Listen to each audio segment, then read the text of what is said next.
Graça e paz, abençoados. Agora com um novo tema, uma nova série, que é o fim dos tempos. O fim dos tempos. Nós vamos falar sobre o fim dos tempos. Nós aqui, o canal Luzes da Graça, vamos estar aqui passando para vocês o que é o nosso entendimento acerca do fim dos tempos. Não estou aqui trazendo e ensinando com absolutismo, não. Nós estamos compartilhando o nosso entendimento sobre o fim dos tempos. Você pode, meu amado irmão ou minha amada irmã, concordar ou não. Então você fica à vontade, você, diante do que nós vamos estar expondo para vocês, as referências, né? Você tem a liberdade para poder consultar a sua Bíblia e tirar o seu próprio entendimento. Então vamos estar falando sobre o fim dos tempos, não com absolutismo de verdade, mas dentro do entendimento que nós recebemos pela palavra. Você pode muito bem ser contrário ao nosso ensino, não concordar, discordar. Então, fique à vontade para concordar ou para discordar. Você também pode deixar o seu comentário, se você não concorda. Você não deve só deixar se você concorda, mas também se você vai contra, se você tem uma visão diferente, até para nos ajudar a entender o seu entendimento, para vermos se nós temos acertado em relação ao seu entendimento, que temos sido contrário. Então, o nosso propósito é crescer no entendimento. Se o seu entendimento é superior ao nosso, é mais perfeito que o nosso, e nós chegarmos a esse entendimento, é claro que nós vamos estar aqui admitindo que erramos no entendimento e abraçando o seu entendimento, uma vez entendido. Então vamos falar sobre o fim dos tempos. Vamos começar a falar sobre o fim dos tempos baseado no livro de Mateus, capítulo 24, no verso 34 ao 43. Vamos lá, Mateus, no capítulo 24,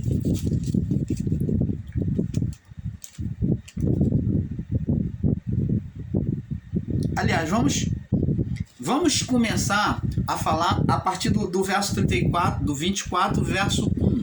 Nós vamos ler toda esse capítulo, né? Vamos ler toda a passagem que Jesus fala do fim dos tempos. Vamos começar do capítulo 24, Mateus 24, verso 1.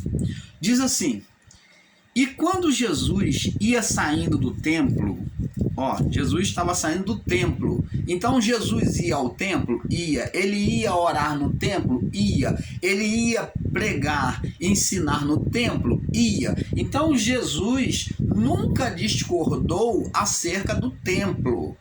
É isso que nós temos que entender. O templo era referencial do lugar da manifestação de Deus, ou o templo naquela época de Davi, quando Salomão construiu o templo. Então ali Davi, o filho de Salomão Davi construiu o templo. Davi começou e Salomão terminou o templo. Então, a partir dali, o templo foi chamado de morada de Deus. O templo foi chamado de morada de Deus, sim. Apesar de Deus falar que ele não habita em templos feitos por mão de homens, mas Deus se viu na necessidade de estar junto ao homem, de habitar com o homem. Então Deus permitiu que Davi lhe fizesse um templo. Mas Davi não pôde fazer o templo, terminar o templo. Então Salomão, que construiu o templo, o filho de Davi, construiu o templo glorioso, grandioso para a habitação de Deus, para tirar aqueles tabernáculos onde Deus habitava, que era em cabanas, que sempre tinha que estar desmontando, montando, desmontando, cada lugar que eles iam, desmontava as cabanas para poder, então, transferir para outro lugar, aonde Deus iria habitar. Então agora, o que acontece? Agora Salomão fez um templo fixo, habitável para Deus, porque outrora a tenda do tabernáculo pegava sol, chuva, então ficava exposto, aquele lugar de adoração a Deus ficava exposto ao tempo. Agora Salomão faz um templo protegido, né, de pedras, né, suntuosas, coberto com honra de ouro, tudo de ouro. Ele faz o lugar, o lugar do átrio, na entrada do templo, que é num pátio. Ele faz o lugar santo, que é bem agora caracterizado, com toda proeminência, e faz o lugar santíssimo, que é muito mais proeminente ainda, que é o lugar da manifestação de Deus. Então, Salomão construiu o templo e Deus passou a se manifestar através do templo. Negar isso é não entender a palavra. Então vamos agora, para que tenhamos entendimento, para não ficar na palavra do irmão Paulo, vamos lá no livro de 2 Samuel. Vamos ver se o irmão Paulo está falando a verdade. 2 Samuel, capítulo 7. Capítulo 7, eu não vou correr com esse estudo para que você entenda. Eu vou estar pautando detalhadamente para que você entenda. Nós vamos caminhar, palmilhar passo a passo para nós chegarmos lá dentro do assunto do fim dos tempos. 2 Samuel, capítulo 7, do verso 1 ao 29. Vamos ler? Capítulo 7, do verso 1 ao 29. Vamos ler. Sucedeu que, estando o rei Davi em sua casa, e tendo, deixa eu ver se é isso mesmo, 2 Samuel 7, do 1 ao 29, e tendo o Senhor lhe dado descanso de todos os seus inimigos em redor, disse o rei ao profeta Natã: eis que eu moro em casa de cedro. Davi falando para o profeta: eis que eu moro em casa de cedro, confortável, e a arca de Deus mora dentro de cortina. A arca de Deus mora em tabernáculo dentro de cortinas. Não tem uma habitação, a arca de Deus, que era a referência da glória de Deus. Disse Natã ao rei: vai e faze tudo quanto está no seu coração, porque o Senhor é contigo. Porém sucedeu naquela mesma noite que a palavra do Senhor veio a Natã dizendo: vai e diz a meu servo Davi: assim diz o Senhor, edificar-me-ás tu uma casa para minha habitação. Davi desejou dar o melhor para Deus, uma habitação digna para Deus se manifestar, não mais num tabernáculo exposto ao tempo, ao vento, à friagem, e nem em cabana. Então ele quis dar um templo de pedra, um templo fixo de pedra. E Deus falou: vai e faze, tu me edificarás sim uma casa para a minha habitação. Deus pergunta a ele: edificar-me-ás uma casa para a minha habitação? Porque em casa nenhuma habitarei desde o dia em que fiz subir os filhos de Israel do Egito até o dia de hoje, mas andei em tenda e em tabernáculo. E todo o lugar em que andei com os filhos de Israel, falei porventura alguma palavra a alguma das tribos de Israel, a quem mandei apacentar o meu povo de Israel, dizendo: por que não me edificais uma casa de cedro? Então Deus está falando que Davi que não pediu uma habitação, mas vamos ver. Agora, pois, dirás ao meu servo Davi: assim diz o Senhor dos exércitos: eu te tomei da malhada e de trás das ovelhas para que foste o soberano sobre o meu povo e sobre Israel. E fui contigo por onde quer que foste, e destruí os teus inimigos diante de ti, e te fiz grande o teu nome, com o nome dos grandes que há na terra. E propaguei este lugar para meu povo, para Israel, e plantarei para que habite no seu lugar, e não mais seja removido, nunca mais os filhos da perversidade aflijam como antes. E desde o dia em que mandei que houvesse juízo sobre o meu povo de Israel, E a ti, porém, te dei descanso de todos os seus inimigos. Também o Senhor te fez saber o que se te fará. Também o Senhor te faz saber que te se fará a casa. Quanto aos teus dias, quando os teus dias forem completos e vires dormir com os teus pais, então farei levantar depois de ti um dentre a tua descendência, o qual sairá das tuas entranhas, e estabelecerei o seu reino. Verso 13, observe. Deus está falando, quando tu dormir com seus pais, do seu descendente vai sair um da sua semente, que esse vai me edificar a casa. Verso 13, me edificará uma casa ao meu nome, e confirmarei o trono do teu reino para sempre. Eu lhe serei por pai, e ele me será por filho. E se vier a transgredir, castigá-lo-ei com vara de homens e com açoite dos filhos dos homens. Mas a minha benignidade não se apartará dele, como os tirei de Saul, como a tirei de Saul, a quem tirei de diante de ti. Porém, a tua casa e o teu reino serão firmados para sempre diante de ti. O teu trono será firme para sempre, conforme todas as palavras e conforme toda esta visão, assim falou Natã a Davi. Então, preste atenção, abençoados. Você pode ler até o verso 29. Então, Deus permite, não que Davi construa a casa, o templo para ele, mas ele diz que quem iria construir o templo? Salomão. Então Salomão é que vem construir o templo, tanto que Salomão, depois de construir o templo, ele vem abençoar, e Deus vem abençoar a toda oração que se fizesse ali naquela casa, naquele lugar, e toda oração que fosse levantada ali, o Senhor estaria com os seus ouvidos atentos para responder às orações.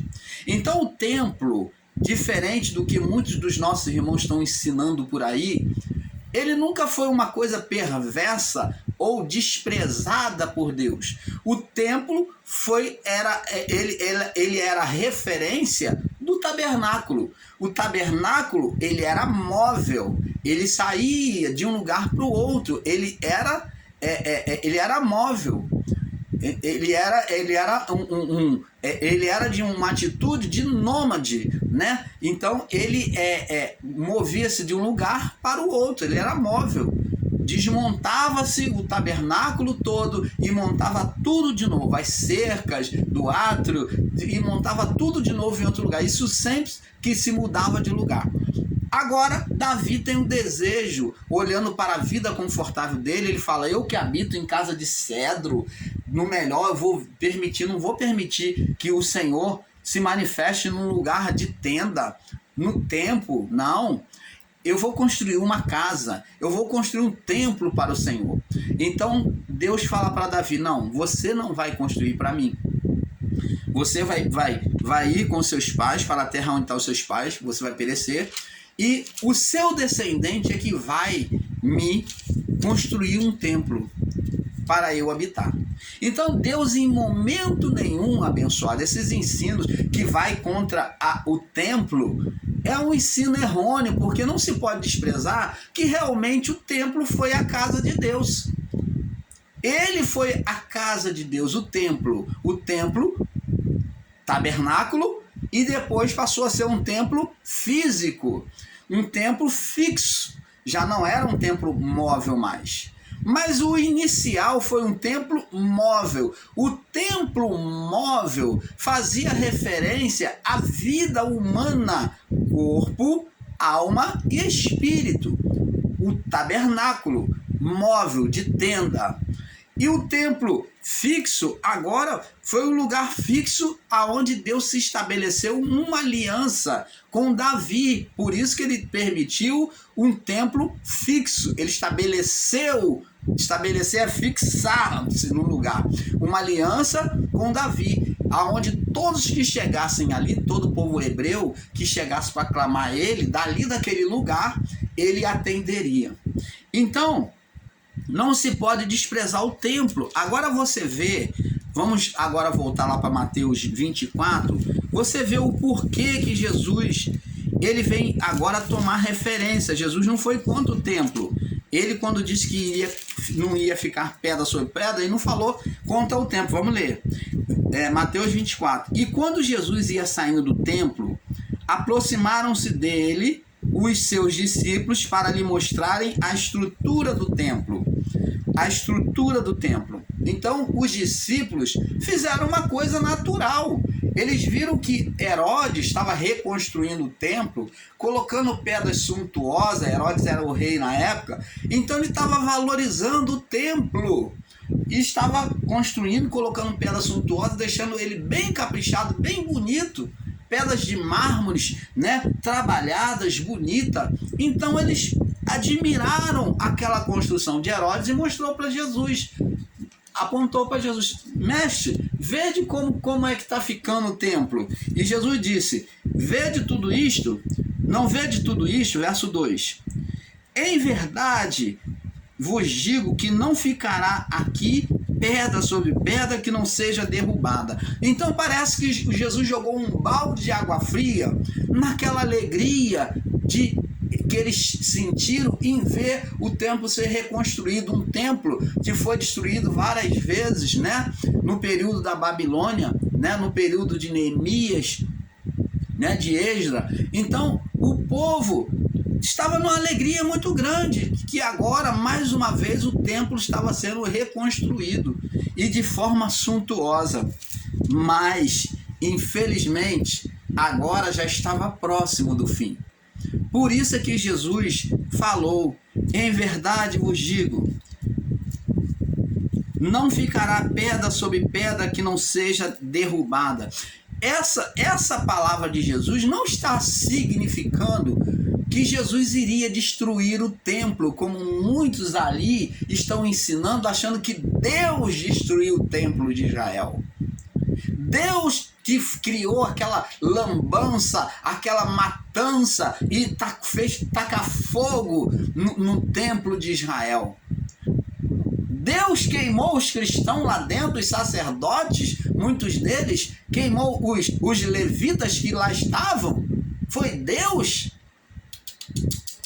Olha, presta atenção. Como é que Deus iria destruir um referencial que ele mesmo consentiu, como nós já lemos? E você pode ler mais adiante, quando Salomão termina a construção do templo. Deus vem consagrar o templo, em que o templo é apresentado a Deus. Deus vem consagrar e ele vem afirmar que toda oração que se fizesse ali no templo, ele ouviria. Ele fez ali uma aliança com o povo hebreu, por meio ali de Salomão, fez uma aliança com Salomão, dizendo que iria abençoar toda oração que partisse dali do templo. Ora, abençoado, e como é que pode isso ensinarem por aí em graça que Deus destruiu o templo de Jerusalém, que o templo de Jerusalém, a queima de Jerusalém, a destruição do templo de Jerusalém é o referencial do juízo, pois Deus destruiu o templo. Opa, parece que existem palavras, verdades misturadas com mentira. Verdades misturadas com engano aí, porque Deus não destruiu o templo. Jesus aqui não está dizendo que Deus iria destruir o templo, ou ele iria destruir o templo. Vamos prestar atenção? Vamos observar. Vamos lá. Verso 2, vou ler de novo. Jesus, porém, lhe disse: não vede tudo isso. Jesus só está falando de forma profética. Ele está anunciando o que haveria de acontecer. Ele aqui está profetizando, mostrando o conhecimento do que iria acontecer. Em verdade vos digo, não ficará aqui pedra sobre pedra que não seja derrubada. Jesus não está de forma alguma amaldiçoando o templo. Vamos ler o 3. E estando assentado no Monte das Oliveiras, chegaram-se a ele os discípulos em particular, dizendo... Então o discípulo ficou encafifado com aquela palavra de Jesus. Poxa, Jesus, o mestre está indo contra o templo, está agorando o templo, está desejando a destruição do templo. Eles ficaram, poxa, desesperar disso, de um homem de Deus, de um homem que curou, de um homem que falava do Deus Criador, do que era pai dele, e agora ele vai ser contra o templo, vai querer destruir o templo. Então eles perguntaram. Então perguntaram a ele, verso 3, na parte B, dize-nos quando serão essas coisas e que sinal haverá da tua vinda e do fim do mundo. Opa! Então aqui já começa pelo templo, já começa como referencial. O templo aqui é referencial, que já vai indicar o fim do templo, ou a vinda de Jesus. Então, é isso que nós temos que entender. Nós, o canal Luzes da Graça, ensinamos a você que o templo foi o referencial do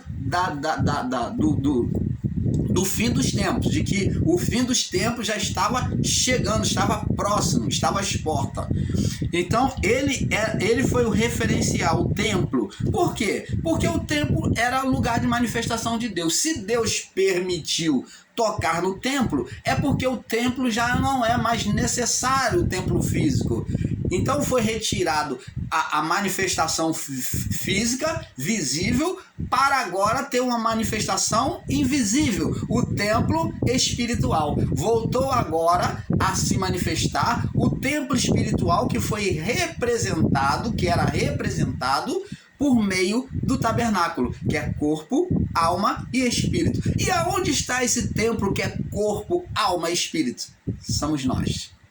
Então o templo agora deixou no espaço físico, né? O templo de mármore deixou de ser. Jesus iria permitir a destruição porque já não tinha mais necessidade, porque já tinha chegado ao fim. Então ele permitiu, irmão Paulo, porque agora já estava chegando no fim. Então, por isso é que foi permitido, não foi Deus que destruiu, foi permitido a destruição do templo, porque o templo passaria a ser do lado de dentro. Vamos aprendendo com um pouco aqui, um pouco ali. Então ele disse, dize-nos quando serão essas coisas.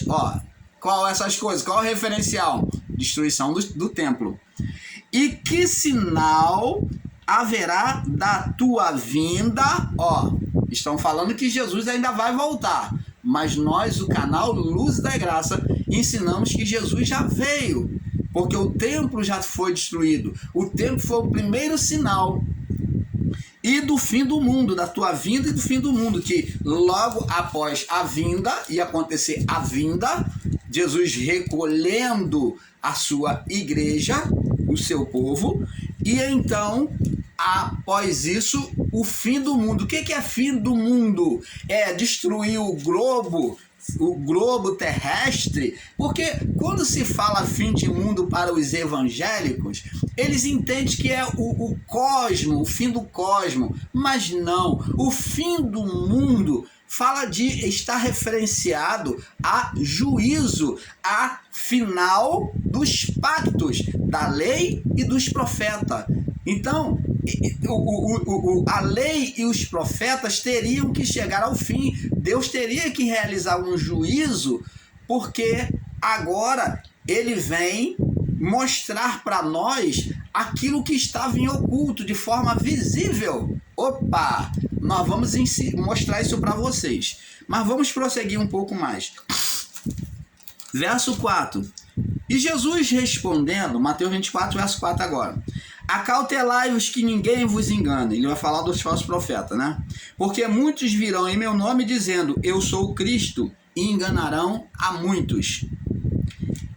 Então, eles pegam isso daqui com entendimento equivocado, sistema religioso, evangélico principalmente, eles pegam isso aqui e fala sobre o falso profeta, o falso pastor. esse falso profeta sempre vai existir em todos os tempos e em todas as épocas. Existiu na época do nosso tataravô, já existia o enganador, o falso profeta, existiu na época dos nossos avós e existe hoje e vai existir para sempre, porque o mundo não vai se acabar. O mundo não vai se acabar. Você está entendendo, abençoado? Então, aqui está dizendo, porque muitos virão em meu nome dizendo, eu sou o Cristo, enganarão a muitos. Isso já existia na época de Jesus. Lembra de Simão o mágico? Na época já existia muitos que faziam sinais e prodígios.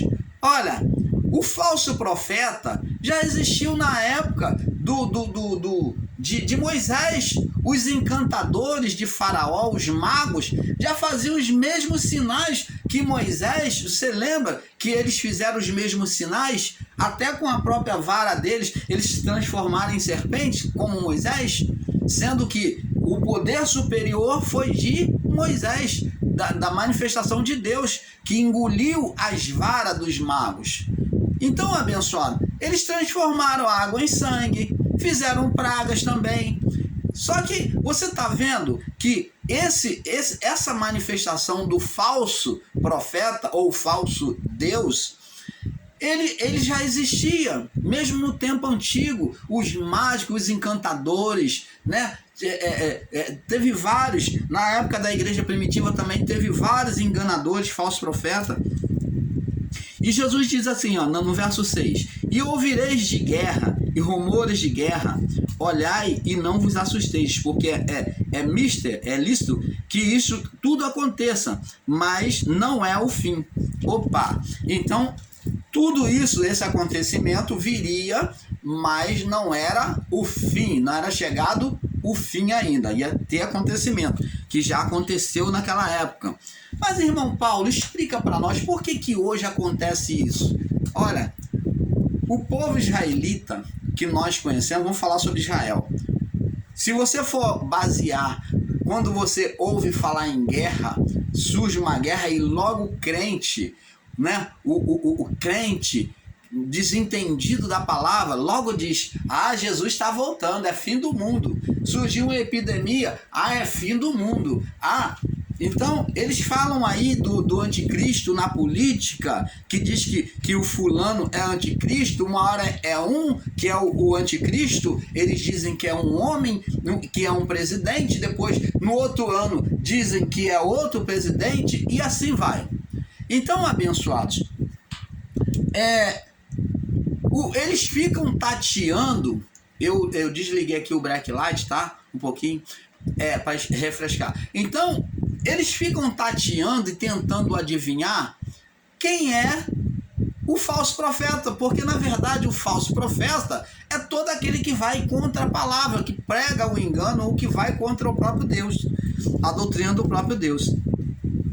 Porque é místico que isso aconteça, porque se levantará nação contra nação, quer dizer, uma guerra não quer dizer que é o fim do mundo hoje, porque isso já existiu no passado, já existiu várias batalhas do povo de Israel, várias guerras, e no entanto, Jesus não voltou. Você está vendo? Haverá fomes, pestes, terremotos em vários lugares. Esse terremoto já existe, não é de hoje. E hoje eles veem terremoto nos outros países, né? Ou até aqui no Brasil, se acontecer, aí que vão ficar desesperados e falar que é fim do mundo, que Jesus está voltando. Assim que agem os evangélicos. Mas todas essas coisas são princípio das dores, do sofrimento. Então vos hão de entregar para seres atormentados e matar-vos-ão, e sereis odiados de todas as nações por causa do meu nome. Isso aconteceu? Aconteceu. A igreja primitiva, uns morreram decepados, outros morreram em óleo fervente, outros morreram torturados, crucificados de várias formas. A carnificina contra os cristãos foi muito grande, e isso tudo aconteceu. Nesse tempo, verso 10, muitos serão escandalizados, trair-se-ão uns aos outros, e uns aos outros se odiarão. Surgirão muitos falsos profetas e enganarão a muitos. Você está vendo? Surgiram mesmo, como surge até hoje. E por se multiplicar a iniquidade, o amor de muitos se esfriará. Essa iniquidade que vem trazer o esfriamento já existiu, já vinha desde o período da igreja primitiva. Desde o período da igreja primitiva, essa falta de amor. Este evangelho será pregado, verso 13, mas aquele que perseverar até o fim será salvo. Este evangelho do reino será pregado em todo o mundo, em testemunho a todas as nações, e então virá o fim. Opa! Agora aqui, preste atenção. Este evangelho do reino será pregado em todo o mundo, em testemunho a todas as nações, e então virá o fim. Uma palavra-chave aqui que nós observamos é que o evangelho teria que chegar a todo mundo. Quando é que nós podemos afirmar que o evangelho chegou a todo o mundo? Então diz que quando chegasse a todo mundo, todas as nações, então logo viria o fim. Quando é que isso aconteceu? Olha, vamos abrir o nosso entendimento e entender que a volta de Jesus se deu por meio do batismo do Espírito Santo. Quando se cumpriu a profecia de Joel, porque Joel diz que nos últimos dias, ele não fala nos últimos séculos. Agora Joel, ele já fala os últimos dias. E não fala no final dos tempos. Joel fala nos últimos dias. Ó, vamos lá no livro de Joel. Segura aí Mateus 24, né? Nós vamos lá no livro de Joel para nós podermos pular para a próxima parte. Joel, deixa eu ver se eu acho aqui. Joel... capítulo 2, né? Joel, capítulo 2.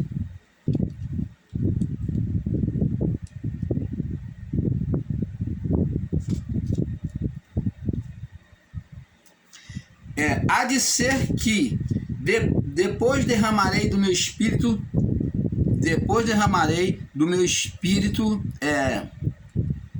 sobre toda a carne. E os vossos filhos e as vossas filhas profetizarão, e os vossos velhos terão sonhos, e os vossos jovens terão visões. Também sobre os vossos servos e as vossas servas, naquele dia derramarei do meu espírito. Ó, sem acepção, tá aqui, sobre todos, servos e servas. Está sendo bem claro aqui, que tanto aquele que está numa classe acima, né? Humana, como também aquele que está numa classe abaixo, servos e servas. E derramarei do meu espírito, derramarei do meu espírito. Verso 30.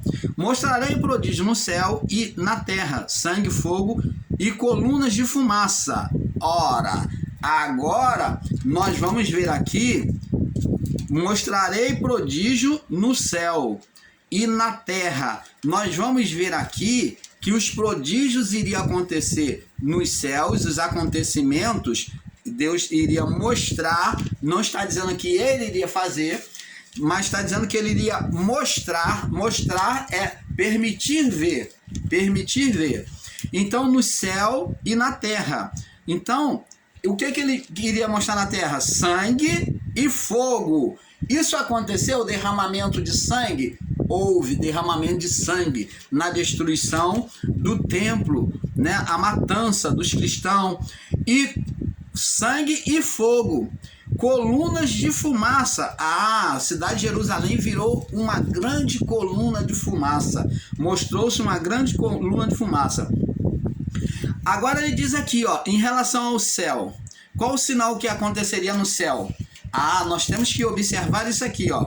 O sol se converterá em treva. Opa! Se formos tomar isto de forma literal, nós vamos ver o sol se transformando em trevas. O que é o sol se transformar em treva? É o sol se apagar. E a lua em sangue. Mas esse sol aqui se transformar em trevas, essa representação do sol, abençoados, é o próprio Cristo. Está falando de Cristo ser recolhido, ele não está no nosso meio, ele ser retirado, é a luz se apagar. Jesus não disse, eu sou a luz do mundo, aquele que me segue não andará em trevas. Então, é quando Jesus ele vem ser retirado do meio da criação.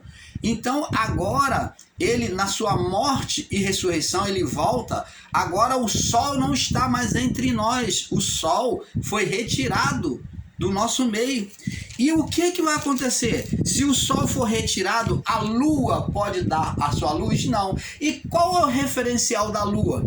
É a igreja, somos nós. A igreja daquela época, o povo cristão, eles são o referencial da lua. Diz que a lua, ela não iria dar brilho, mas ela iria se transformar em sangue. O sinal da lua agora seria morte, sangue. Por quê? Porque fala da matança dos cristãos.